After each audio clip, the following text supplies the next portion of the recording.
Hello and welcome to Gettable, afl.com.au's home of trade, draft, free agency and contract news. We are here thanks to Google, a big thanks to Google for their continued support right throughout the season, all the way through to the draft. I'm Riley Beveridge, this is Cal Twomey. Cal, we've got a massive show, a big draft look, some draft shapers, which are the clubs that are going to shape this year's draft. We might do a little bit of shopping later as well, Cal. Yeah, looking forward to that, Riley. Happy Oasis week. 3 weeks as well until the draft. So the countdown is well and truly on. All right, let's get to some of the draft shapers. That's where you can follow us on Instagram. Should have mentioned that. Follow us there at Gettable.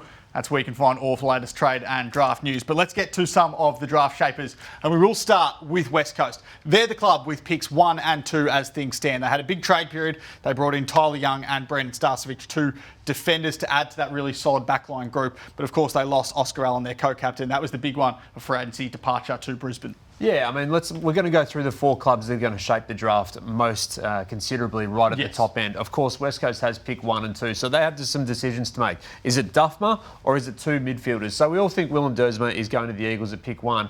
The question will be whether they stick to Cooper Duff-Tytler as the next best, as the ruck option. We know what he can do. He's more than just a ruckman. This is what we see here, some of his movement through the midfield and also up forward. He's an attacking beast when he moves around the ground, and he's shown that at a number of different levels now. So clubs aren't quite sure what they'll do with their second pick. The wide expectation has been Dersma 1 and then go with Duff-Tytler, which is the player still clubs most think is going to be the guy. But do they spring a late surprise and go with the 2 midfielders? They are pretty weak in terms of that midfield group, aren't they? Because we know over the last couple of years they haven't been able to really build out of that midfield. They've got Harley Reid there, of course, so he's probably the one that...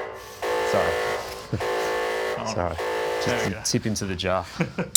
They've got Harley Reid there. But what else do they do beyond that? Because they've got more picks to come, and do they try and squeeze up the order? Because they've got pick 13, 34, 41. They've got likely take in 5 picks, but might just use 4. So can they squeeze up to get that Carlton pick 9? I think that'd be something that would be on their target board. But they build out from the defence, as we know. These are the midfielders that could be in the mix if they do go more midfield. Do you think it's Dyson Sharp or Sullivan Roby if they don't go with Cooper Duff-Tyler? I think those 2 would be right in the mix. Yeah, okay. I think those 2 would be right in the mix. It's all about building for the future, but also knowing what you've got at the moment and how much can you support Harley through that midfield group. So that's where it sits at the moment. I'm not putting in for that one. I didn't say his full name. So Duffma or the 2 mids, that's the decision that the Eagles have to face. That is a big question for West Coast. Let's flip the page and get to Richmond. They've got picks 3 and 4 as things stand. They brought in Patrick Retchko. That was that deadline day move. Tyler Young, they lost to West Coast, of course, though. Their big decision, though, is going to be bid or bust because they've got Zeke Hewlin, Dill Patterson, all of those types, Dan Annable, another one they could potentially bid on with these selections. Yeah, that's the easy decision, isn't it? I mean, I think regardless of who's there, they bid. And I think there's a chance West Coast bids on one of the Gold Coast boys, in particular Zeke Hewlin. But if not, then I'd expect Richmond to go bang, bang, bang. Either it's Hewlin, Patterson, Annable, whichever sort of angle that is. Maybe it even is Harry Dean at that point. But regardless, it doesn't change who they're getting. They need some speed, we know that. And that's where Dill Patterson would actually be the perfect player for them. Not going to be the case. Because of what they drafted last year, you see what can complement them through this year's group. And that's where the draftee ranges these 4, I think. Sullivan, Roby, Sam Grill as the outside, more dash and run player. Xavier Taylor as the halfback defender / coordinator. Yes. He really sets things up there. And then there's Sam Cumming, who is a little bit different to what they brought through last year in terms of their midfield forward mix, Sam Cumming, because he can do both. He's pretty tough. He's got a hard edge in that group. Look at last year's group. The speed and agility came through Taj Houghton. They had some power through a couple of other players in Sam Lawler in particular, but none of that speed and agility. So, yeah, I think that's the big calls for them. Do they bid more than the block on Sunday? Yes, I think that's probably the case. And then there's the Kellaway conundrum, as we've spoken about. They've picked 38. I don't think that's necessarily brought in just for Louis Kellaway, though. So there's potential for that, but there's also potential that at that point they have a player that's rated to pick 20 or something like that. Sometimes that happens at this year's draft and in previous drafts at that point off the draft. So yeah, that's the group I think. If the top 2 are gone in CDT and Dersma, if CDT got to the Tigers, I think he'd be almost a lock. Okay. That's the stop sign for him, I think. That is a very interesting one indeed. All right, let's get to Essendon. They've got picks 5 and 6 as things stand. Brad Scott over there. They brought in Braden Fiorini. They lost Sam Draper. The big question for them is whether or not they can move either up or back. We spoke to Matt Rose, their list manager, right throughout the trade period, and he was saying they'd been looking at that. They'd they'd contacted Richmond, they'd contacted West Coast to get back getting higher up the board. Can they do it, Kel? I don't think they move back. They're looking at moving up, so they'll take those 5 picks inside the 30. So 5, 6, 21, 27 and 30. Can they do it? Gold Coast's pick is up for grabs, that 15. Yeah. The Brisbane pick is up for grabs, 17. Can they get a little bit higher and then use that pick to nudge even higher than that? And is that something that would tempt West Coast or Richmond?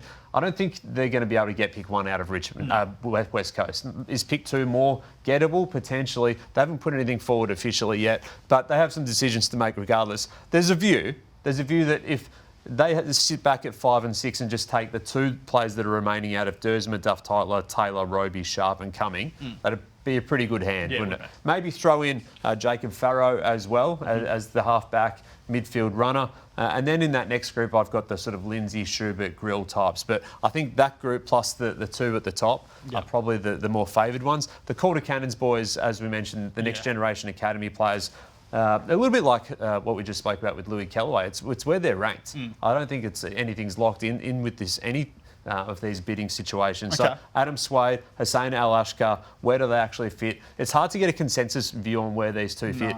Some clubs have Swade a lot ahead of Hussein.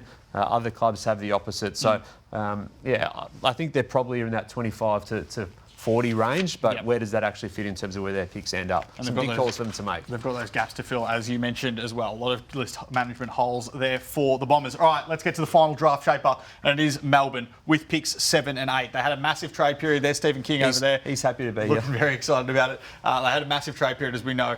Judd McVie, Clayton Oliver, Christian Petrarca and Charlie Spargo leaving the football club, but they brought in Max Heath, Chanquoth Jiath, Brody Mychek and Jack Steele. The midfield mantra is going to be interesting here because do they need to build out of their midfield group, do you reckon? Their trade period target suggests that that's a focus for them, doesn't it? With the interest in Sam Flanders, Marcus Windhager as well. And there probably is a couple of midfielders going to be there for them to at least have a consideration for. I'm not sure Sully Roby gets there, but maybe Sam Cumming does, maybe Jacob Farrow does, Dyson Sharp maybe as well. They're all in that mix, I would say, in terms of that top 10 group. And then Xavier Taylor, well, if he got to that point, I think any club at that point of the draft at 7 or 8 would have to really, really strongly consider Xavier Taylor at that point. Or do they go a little bit more needs, the Aidan Schubert key forward option, or Lockie Doverston as a small forward, probably the leading small forward in it? Do they look at that point of the draft and say, well, we've got one, what's the other one going to do? But doubling up has been a big part of the strategy, hasn't it? 2 first-round picks across this year, the last year, 2 years ago, and also going into next year. So 8 first-round picks ahead of Tasmania's entrance. The King is here. How influential is he going to be on what the draft picks will be? So, they've got a good group to select from, and I think a couple of those ones will get through. All right, let's get back to the desk, Kel, and that's where we might go shopping. What do we got now? Our next segment. Do you remember Let's Go Shopping, Kel? I do, actually. This was Nikki Buckley's favourite segment. Is she here? We got her now. There we go. She's not. Happy birthday to Nikki Buckley's son, Jasper, too, by the way. Good on you, Jasper. We are going shopping here, and this is where we're going to look at some of the better draft prospects in this year's crop. Might start with our gold label buyers, Cal. The best of type. Yes, the best of type. And these are the best of type that I'm going to throw at you because Harry Dean, we've spoken so much about him. You interviewed him at the Combine, wrote a great story about him on afl.com.au this week. He's a competitor, and he's probably going to be the earliest key defender drafted in 5 years since Denver DeGranger Barras went at pick 4. Yeah. So Josh Gibcus was pick 9 in 2021. Carlton has every chance to make that call and have to match that bid before that. Look, we spoke about on last week's show West Coast being linked to the bid. I think that'd still be unlikely. Yeah. But I'd say Richmond or Essendon at latest would be the ones to most likely make that bid on Harry Dean. What about the forwards? Who are the best small forwards and tall forwards in this year's draft crop, I think the best small forward, the gold label small forward, the most pure small forward in the group is Lockie Doverston. Here he is. Bang, bang, sidestep, agility. I think he deserves just to be sort of spoken about without the wizard tag, to be honest. There's some wizard stuff, and he plays at the Rangers, and he'd love to be known as the mini whiz, but he's a very good player regardless. He's kicked more than 50 goals this season. That was one of his best on the buzzer in that trial game, but played some good games for Vic Metro. I loved his grand final for the Eastern Rangers as well. This game here, he stood up when it mattered in the second quarter, got him rolling in that game. So he's a really, really good player. And then the tall forward, the gold label tall forward, the best pure tall forward in it. We're keeping sort of CDT out of this, given he can go in the ruck.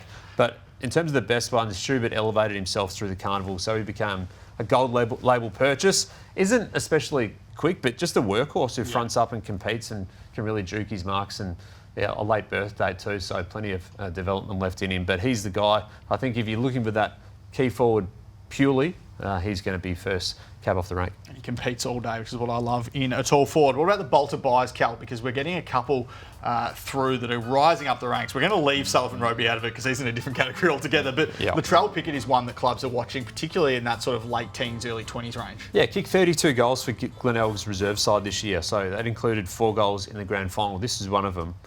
Look at that. Knows his way around the goals. He's turned 20 in December, so comes in as a mature age option, probably the most likely to be the first mature ager picked in the draft. Kicked 4 goals on debut for Glenelg's senior side as well. So Indigenous small forward, the cousin of Melbourne's Cozzy.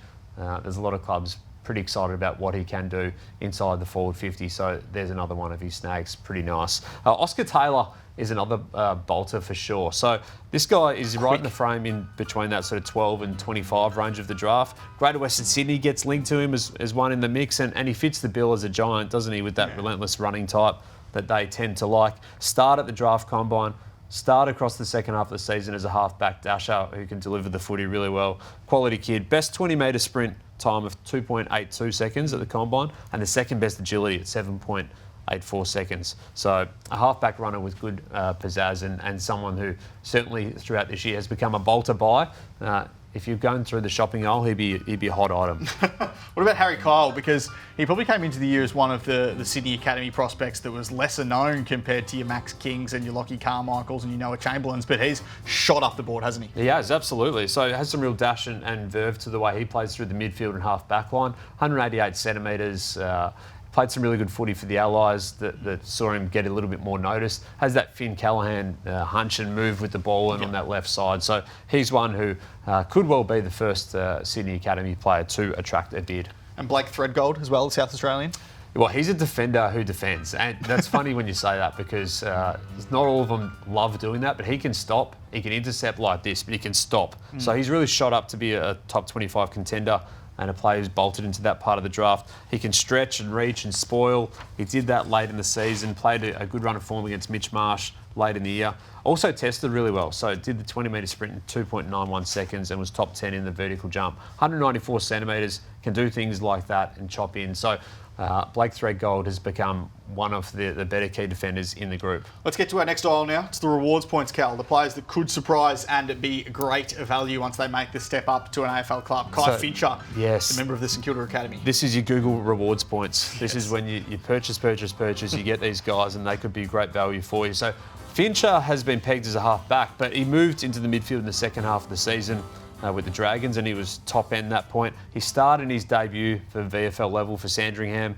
had a good combine result as well. So St Kilda's NGA prospect, they'll get first access to him. I think they'll be right in the mix in that sort of 30s to match a bid for him. But like talking about these guys who we haven't spoken about as much across the year, and who might be beyond that top 30 part of the draft, but he's certainly one of those who've put his best foot forward. And Hugo. Hugo here. Hugo Mukunda. So he's a powerful forward midfielder, gets around the ground, can go above his head as well, can take some exciting marks. So he's one to keep an eye on. Shows flashes of that Kai Lohmann type of half forward at times. So good one-on-one in the marking contest and also at ground level. So played well in some bigger games at different points, got a taste of VFL, has some exciting elements to his game. So one to keep an eye out there, the Falcon. Jai Murray, one of the Gold Coast Academy prospects, who's getting some love despite the fact he didn't really play much footy this year. Yeah, he has. He could well be the third Gold Coast Academy player to be attracting a bid. So there's obviously the two at the top. There could be Jai Murray next. So injured throughout the season, out of sight, out of mind. Inside midfielder, can also play as a defender. I think he ends up at the Suns, Jai Murray. Well, let's get to a couple more. Max Kondogiannis and Taylor Byrne as well. Kondo, yeah. Kondo. So Max has had nearly every club interview him, so the Kondo looks ondo for an AFL spot. A medium tall defender at 190 centimetres, can peel off and read the ball in the air and did that regularly for Oakley and with Vic Metro as well. So Kondogiannis looks one of the best of his types and could be that sort of late first, early second for the right club, looking for those intercept markers off half-back. And then there's Taylor Burns. So Taylor Burns, the other one who we haven't probably spoken about too much. This was his breakout game. He had a blinder playing for Vic Country, kicked 5 goals in that game against Vic Metro. He's a small forward, bit of a jack in the box. Had a really good year at Coach Talent League level. So he's a player that I think for the club that picks him could provide a few rewards points, Riley. We love it. All right, let's get to our final aisle, and it is the bargain box. This is what every club is hoping to hit in this November's national draft. We've got a couple of names there, Sam Allen and then Avery Thomas, the Tasmanian, one of our favourites, a previous Gettable guest, Cal. He's a Gettable guest. So Sam Allen's been out of sight, out of mind for the best part of the season. He did his ACL at a training session ahead of the championships. Unfortunately, obviously missed the rest of his season. So, but a great runner, a really good athlete, and tests really well as well, physically and athletically. Averaged 21 touches for the start of Oakley's season, playing on the wing. Hasn't got as much attention as others, but I still think he gets drafted, so he's one to keep an eye on. And then there's Avery Thomas, former decathlete who sat here at the desk a little while ago, has some athletic potential too. Second in the standing vertical jump and top 5 for agility at the combine. One to keep an eye on in that there's a moment of his athleticism there, but one to keep an eye on in that sort of 30-plus range of the draft. Bearing in mind, Riley, that the 30-plus range of the draft, we're trying to squeeze in, 50 names into what might be 27, 28 picks. So it's not a busy part of the draft. What it wants to be, but it can't be with the amount of selections that are going to be live there. So it's tough, but thought we'd talk about some of the players who we probably haven't spoken about in a lot of time. Do you want to know an Avery Thomas fun fact? Go for it. Competed in a decathlete event a couple of years ago against Javan Philippou. Yes. So who won? The 2 draftees. I'm actually not sure. I think Javan might have pipped him. All right, Cal, what day is it on Friday? It's Halloween, so it's time to beware. Look at this. Look at this. Yeah. There we go. Gettable here, Cal. Have you looked at this one? Have you looked at this one, though? AFLX. Oh, AFL Exchange. They got some vision of you dancing. All right. This is where we're going to find out pick or treat, Cal. This is beware. So this is pick or treat. Pick or treat. We're going to give 4 examples, 3 from this year, 1 from last year. You've got to do. You got to say what you'd rather, Cal. Would you rather the pick or the treat as in the player? Okay. What are these skeletons?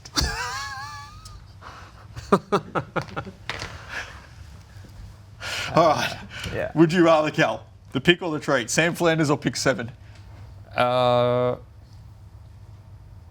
I? You are St Kilda.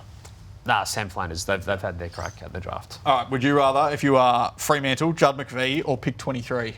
Judd McVie, but I think 23 was a good deal for him. I think it was a good deal all round. All right, let's wind the clock back to last year.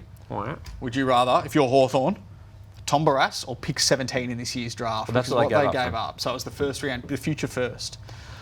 Barrass, but I think what the Eagles got for him in the end is that future first round pick was a good result for West Coast too. Turned into Brandon Starcevic as well. And last one, Cal.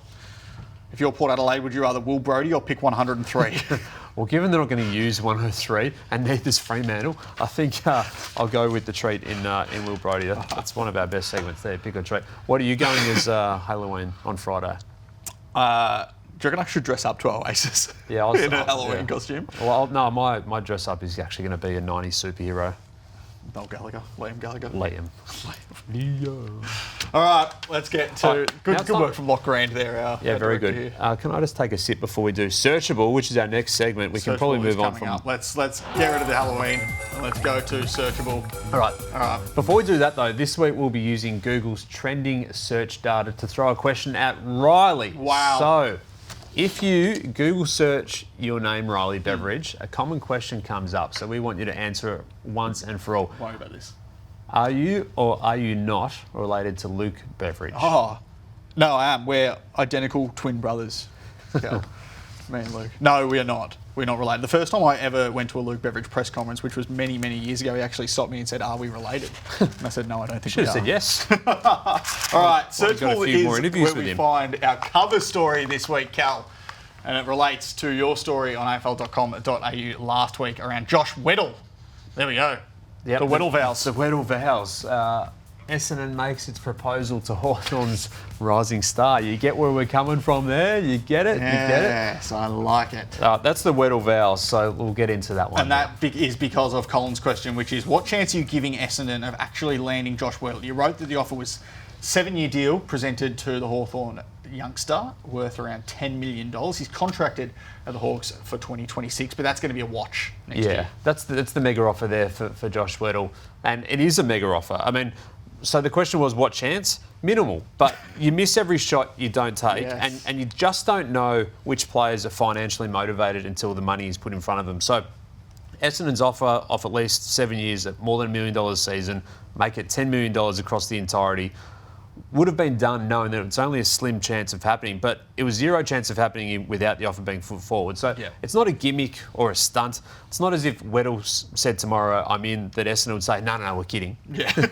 The money exists. It's there. It's there in front of him. That was the trick of the trick or treat. Yeah, it's the trick or treat. Sorry, it was just a gag. But how much of it was the revenge play for the Zach Merritt chase? How much of it was a club with a new president, Andrew Welsh, wanting to show some bite back? Yep. How much of it is a club that has some cap salary space and is now willing to use it and put it in front of players? So all that matters is that the offer is in front of Weddle and now he can mull it for however long he wants to. Hawthorn will be supremely confident that he stays, and I strongly expect that to be the case. But as I said, I think this is the new normal, and I also think that it should be more normal that clubs make these big plays and make these big bids as bottom six teams, because you just don't know the dynamics of anyone at a footy club and what position they want to play, what motivates them, what will turn their head. So they've done that.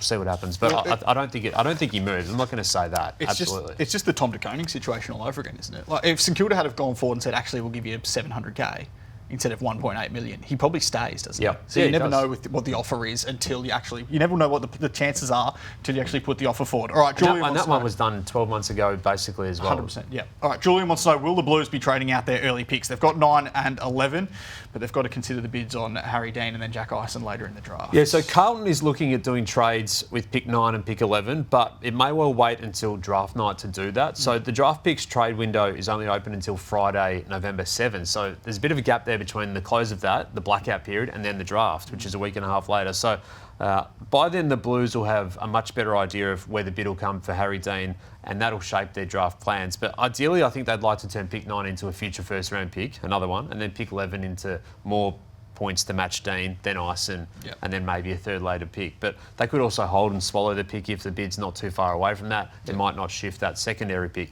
Adelaide is a club with some interest in pushing up the board from 16 to 19, from 16 to 9. Right. But there is a way to go on that. Carlton, I think, will do trades, but I don't think it'll be before draft night now. So also on Carlton's mind will be the next bidding system coming in 2026, given the Cody Walker factor.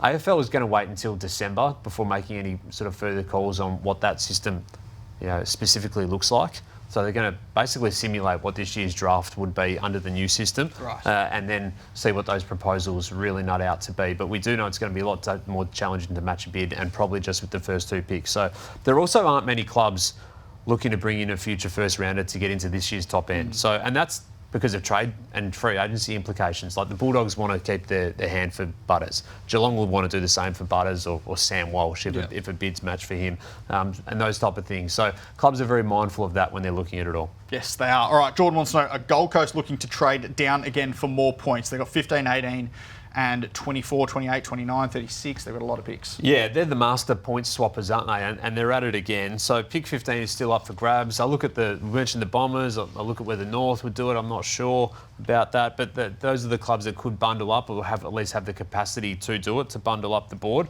I expect that they do end up moving pick 15. And also Brisbane's pick 17 is on the table as well. That's, if we put the gong out, it'd be VVG, very, very gettable. And there's some nibbles around that one. So they are 2 picks to keep an eye on. All right, Jack wants to know what are Geelong's draft plans. They've got 19. They had that on the table long way through the draft, but they're going to the draft with pick 19. And so probably 2 picks for them overall. So they picked that one and then 40. So there's that first round selection. And then I think later on, they obviously can match a bid on Jesse Mellor their NGA prospect, whether that comes in before or after that, or is he a chance for even as a rookie?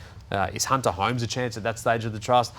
Here's Jesse Miller, who bobs up, kicks goals, did that Vic Country at the Carnival, has played well, trained with the Cats at different stages this year as well as VFL level. So that's all of that. But they'll only take a couple of picks. All right, Jake wants to know, when is the delisted free agency period this year? First full list lodgements are due on Friday. So the DFA window opens on Monday and runs through to Friday. That's the first DFA window. And then again, there's another short DFA window after the national draft as well. So I think we'll see more train-on players than DFA options this year. Brisbane could delist Callum Archie on Friday and just let him go to Adelaide. Do you reckon that happens? Do you reckon? No, I wouldn't have thought so. I wouldn't have thought either. Dev Robertson to West Coast is one that I think we will see clearly, though. As a DFA? Yes. Or as a rookie. Yeah, I think as a rookie, and also Finn McRae as well. Yes. All right. Selena wants to know, how long have the new recruits at clubs signed on for? Let's bring up the graphic, because we have got all of the contracts here. These are the free agents. So Tom DeConing, clearly the longest deal signed across the trade and free agency period, 2033. Oscar Allen till 2031. Jack Silvani and Sam Draper till 2030. And then Warp will have 4-year deal. Jacob Ware and Charlie Spargo signed for 3 years. Let's get to the trades, though. Sam Flanders got the biggest deal here. He signed a 6-year deal at St Kilda. Charlie Curnow obviously added an extra year to his contract at Sydney. The interesting part of this, though, Cal, is that Ollie Florent, Will Haywood, and then you'll see Ben Ainsworth at Carlton all added an extra year to their existing deals at the Blues as well. Yeah, they did, and they had some short triggers in there, so they just added those extra years on. That often happens when players move clubs. We've seen it also there with Jack Steele, gets the 3-year deal at Melbourne, and also Chankwood Giath as well, who had 2 years to go, got the extra year on his deal too. So that's what it all looks like. But yeah, those Carlton ones, particularly Florent and Haywood, extended out and joined the 2030 club. All right, Mick wants to know, where do you see some of the other bids falling for players outside the top 10? We've mentioned a few already. We've mentioned Jack Ison. We've mentioned Jai Murray, who could be outside the top 10. The Sydney crop's going to be interesting, Kel. Yeah, they're intriguing to me because how the Swans play that with their draft hand too, and what that looks like. Max King, I see somewhere between 18, 25-ish. Harry Cole potentially in there as well. Lockie Carmichael has some interest around that sort of 15 range, but I think it's more a little bit later on from that.